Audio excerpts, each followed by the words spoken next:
Hi guys, তোমরা সবাই কেমন আছো? আশা করি তোমরা খুব ভালো আছো। আর খুকুরানি ব্লগ চ্যানেল আবার একটি নতুন ভিডিওতে আমার সকল বন্ধুদের স্বাগত। আজকের ব্লগটা কিন্তু বড়মশাই সকাল সকাল শুরু করে দিয়েছিল, আর আমি এই সবেমাত্র ঘুম থেকে উঠলাম। অনেকটাই লেট করে উঠেছি যেহেতু আজকে ডিউটি নেই।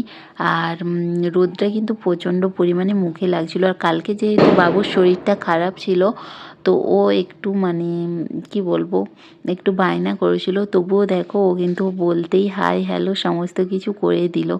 আর সকালবেলায় বাবুর খাবারের জন্য আমি আজকে রুটি আর সবজি বসিয়ে দিয়েছিলাম। বাবু একটু দুষ্টু করছিল, কিন্তু তারই ফাঁকে আমি রান্না বান্না সেরে নিয়েছিলাম। দেখো ও আমাকে কিভাবে রান্নার সময় পরেশান করে। এই দেখো সবজিতে কি একটা দিয়ে দিল। তো যাই হোক, এইভাবে বাবুকে নিয়ে আমার সারাদিনের কাজকর্ম চলতেই থাকে। তারপর আজকে যেহেতু ডিউটি ছিল না, তো বাবুর সাথে একটু টাইম পাস করে নিচ্ছিলাম। কারণ এমনি সময় যখন ডিউটি থাকে ওকে কিন্তু অতটাও আমি সময় দিতে পারিনি। তো আমি বাড়িতে থাকলে ও কিন্তু অনেকটাই খুশি হয়। ওকে খাবার খাওয়াতে খাওয়াতে ওর সাথে একটু খেলাও করে নিচ্ছিলাম। দেখো ওর শরীরটা সত্যিই অনেকটাই খারাপ। তো বড়রা হলে অনেকটাই কন্ট্রোল করতে পারে, কিন্তু বাচ্চারা কি বলো তো, পরেশান হয়ে যায়। আর দেখো আমার বান্ধবী চলে এসেছে মশলা পিষতে। ও কিন্তু অনেকটাই ভালো মশলা পিষে, তো শেষমেশ আমার মশলাটাও পিষে দিয়ে গিয়েছিল। আমি শুধুমাত্র রান্না করেছিলাম আর ওর সাথেও একটু গল্প গুজব করে নিচ্ছিলাম। তারপরে দেখো বরমশাই একটু বসে গেছে কড়াইতে রান্না করতে, কারণ আজকে সানডে, তো আজকে চিকেন বানানো হবে। তো ও কিছুটা রান্না করার পর কিন্তু আর তারপরে রান্নাটা করলোই না। শেষমেশ রান্নাটা কিন্তু আমাকেই করতে হলো। যাই হোক, কোনো ব্যাপার না, রান্না টান্না করে খাওয়া দাওয়া তো করতেই হবে বলো। আর বাবুকে কিন্তু আরও অনেকটাই কাজ ছিল যেগুলো তোমাদের সাথে ক্যামেরার সামনে আমি শেয়ার করতে পারিনি। বাবুকে স্নান টান করিয়ে দিয়েছিল তো বরমশাই। তারপরে দেখো শেভিং করতে বসেছে। আর পুচকুগুলো দেখো ওরা কিভাবে বসে আছে, ওরা দেখছিল কিভাবে শেভিং করছে বা কি করছে। আর পুচকুর মায়ের সাথে একটু আমি গল্প করে নিচ্ছিলাম। তারপর কিন্তু খাওয়া দাওয়া করব, কারণ আজকে সমস্ত কাজ বাজ তাড়াতাড়ি হয়ে গেছে। এই যে দেখো কত বাসন আছে, এগুলো ধোবো।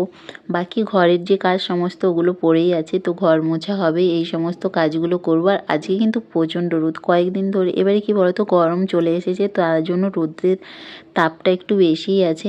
তো ঘর মোছার কাজটা দেখো প্রায় কমপ্লিট হয়ে আসলো। এবার বাসন টাসন ধুয়ে তারপর খাওয়া দাওয়া করে একটু রেস্ট নেব। আর গরমটা কিন্তু মোটামুটি ভালোই পড়েছে দেখো। তো বাসন ধুতে বসে গেছি ছাদেরই মধ্যে। আর বাবু ওইদিকে খেলা করছিল, আর আমাকে প্রচণ্ড রোদ লাগছিল, তাই ভাবছিলাম একটু তাড়াতাড়ি ধোয়া মাজা করে নিই। আর তারপরে দেখো বাবু কিন্তু খাবার খেতে বসে গেছে। ওকে খাইয়ে দাইয়ে তারপর আমি খাবার খাবো।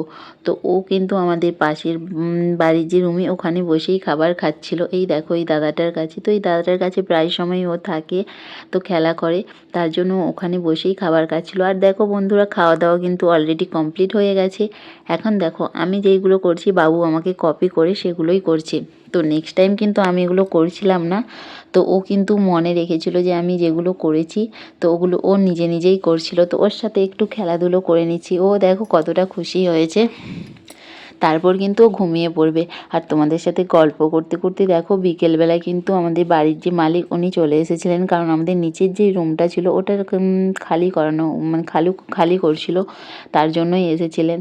আর এই দেখো তারপর বিকেলবেলা একটু পুচকুর মায়ের সাথে গল্প করে নিচ্ছিলাম, আর সঙ্গে একটু কাজ পাঠও করে নিচ্ছিলাম, কারণ অনেকটাই কাজ ছিল বরমশাইয়ের, তো সেগুলোও একটু হেল্প করে নিয়েছিলাম।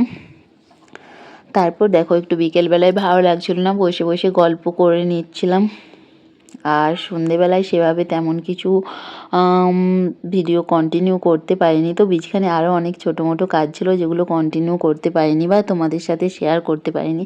আর পুচকুগুলো দেখো কিভাবে খেলা করছে, তো ওরাও হাই হ্যালো সমস্ত কিছু করছে, কারণ ওরা রেগুলার দেখে দেখে অভ্যস্ত হয়ে গেছে যে কী করতে হবে কী না করতে হবে, সেগুলোই হচ্ছিল। ওরা দুটোতে খুব দুষ্টুমি করে আর বদমাশি করে। সন্ধেবেলায় যাই হোক একটু শুয়েছিলাম, একটু টাইম পাস করছিলাম। তো কেমন লাগলো আমার এই ছোট্ট ভিডিওটা অবশ্যই সবাই কিন্তু কমেন্টে জানিও। যদি ভালো লাগে তাহলে অবশ্যই ভালোবাসা দিয়ে দিও।